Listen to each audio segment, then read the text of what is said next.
Trevor the traction engine enjoyed living in the vicarage orchard. Edward came to see him every day, but sometimes Trevor didn't have enough work to do.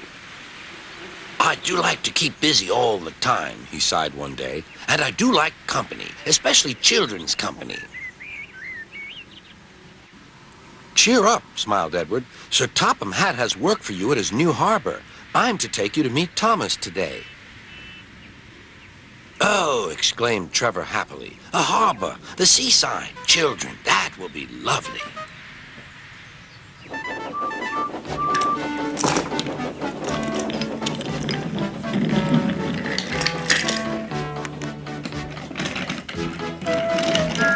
Thomas was on his way to the harbor with a trainload of metal pilings. They were needed to make the harbor wall firm and safe. Hello, Thomas, said Edward. This is Trevor, a friend of mine. He's a traction engine. Thomas eyed the newcomer doubtfully. A what engine? A traction engine, Explained Trevor. I run on roads instead of rails. Can you take me to the harbor, please? Sir Topham Hatt has a job for me.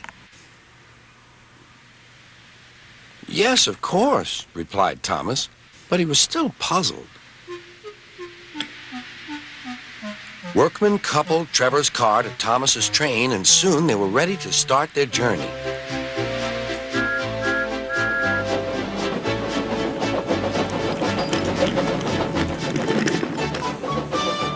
I'm glad Sir Topham Hatt needs me, Called Trevor. I don't have enough to do sometimes, you know, although I can work anywhere.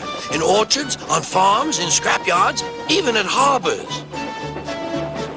But you don't run on rails, puffed Thomas. I'm a traction engine. I don't need rails to be useful, Replied Trevor. You wait and see.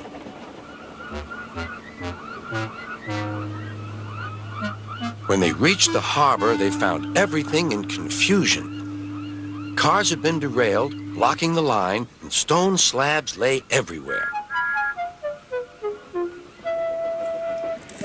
We must get these pilings past, said Thomas's driver. They are essential.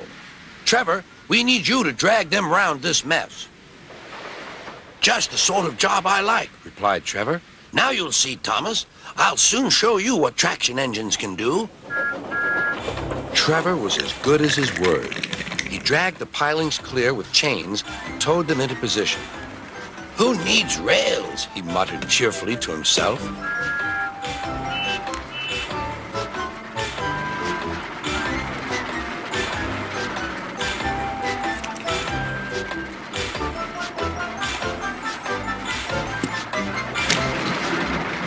Later, Thomas brought Annie and Clarabelle to visit him. Thomas was most impressed.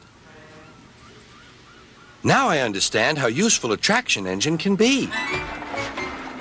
The coaches were full of children. Trevor gave them rides along the harbor. He liked this best of all.